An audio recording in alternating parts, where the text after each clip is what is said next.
Aujourd'hui le 29 septembre 2024. Première lecture. Serais-tu jaloux pour moi? Ah!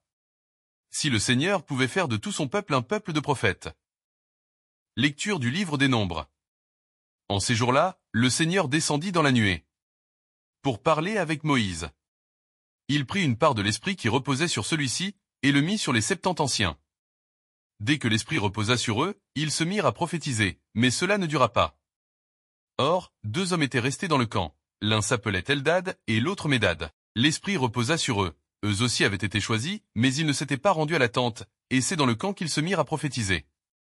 Un jeune homme courut annoncer à Moïse, Eldad et Médad prophétisent dans le camp. Josué, fils de Noun, auxiliaire de Moïse depuis sa jeunesse, prit la parole. Moïse, mon maître, arrête-les. Mais Moïse lui dit, serais-tu jaloux pour moi? Ah! Si le Seigneur pouvait faire de tout son peuple un peuple de prophètes. Si le Seigneur pouvait mettre son esprit sur eux. Parole du Seigneur. Nous rendons grâce à Dieu. Psaume. Les préceptes du Seigneur sont droits. Ils réjouissent le cœur. La loi du Seigneur est parfaite, qui redonne vie. La charte du Seigneur est sûre, qui rend sages les simples. La crainte qu'il inspire est pure. Elle est là pour toujours. Les décisions du Seigneur sont justes et vraiment équitables. Aussi ton serviteur en est illuminé. À les garder, il trouve son profit. Qui peut discerner ses erreurs? Purifie-moi de celles qui m'échappent. Préserve aussi ton serviteur de l'orgueil. Qu'il n'ait sur moi aucune emprise. Alors je serai sans reproche. Pur d'un grand péché. Deuxième lecture. Vos richesses sont pourries, JC 5, 1-6. Lecture de la lettre de Saint Jacques. Vous autres, maintenant, les riches. Pleurez, lamentez-vous. Sur les malheurs qui vous attendent. Vos richesses sont pourries. Vos vêtements sont mangés des mites. Votre or et votre argent sont rouillés. Cette rouille sera un témoignage contre vous. Elle dévorera votre chair comme un feu. Vous avez amassé des richesses. Alors que nous sommes dans les derniers jours. Le salaire dont vous avez frustré les ouvriers. Qui ont moissonné vos champs. Le voici qui crie.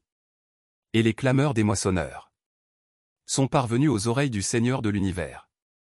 Vous avez mené sur terre une vie de luxe et de délices. Et vous vous êtes rassasiés. Au jour du massacre. Vous avez condamné le juste et vous l'avez tué. Sans qu'il vous oppose de résistance. Parole du Seigneur. Nous rendons grâce à Dieu. Évangile. Celui qui n'est pas contre nous est pour nous.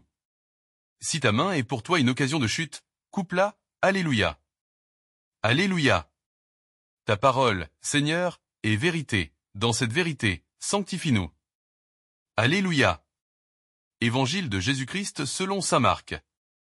En ce temps-là, Jean, l'un des 12, disait à Jésus, « Maître, nous avons vu quelqu'un expulser les démons en ton nom, nous l'en avons empêché, car il n'est pas de ceux qui nous suivent. » Jésus répondit, « Ne l'en empêchez pas, car celui qui fait un miracle en mon nom ne peut pas, aussitôt après, mal parler de moi, celui qui n'est pas contre nous.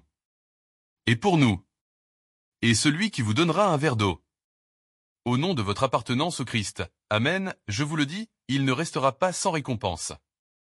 Celui qui est un scandale, une occasion de chute, pour un seul de ces petits qui croient en moi, mieux vaudrait pour lui qu'on lui attache au cou une de ces meules que tournent les ânes et qu'on le jette à la mer. Et si ta main est pour toi une occasion de chute, coupe-la. Mieux vaut pour toi entrer manchot dans la vie éternelle, que de t'en aller dans la géhenne avec tes 2 mains, là où le feu ne s'éteint pas. Si ton pied est pour toi une occasion de chute, coupe-le. Mieux vaut pour toi entrer estropié dans la vie éternelle, que de t'en aller dans la géhenne avec tes 2 pieds. Si ton œil est pour toi une occasion de chute, arrache-le. Mieux vaut pour toi entrer borgne dans le royaume de Dieu, que de t'en aller dans la géhenne avec tes 2 yeux, là où le ver ne meurt pas et où le feu ne s'éteint pas. Acclamons la parole de Dieu. Louange à toi Seigneur Jésus.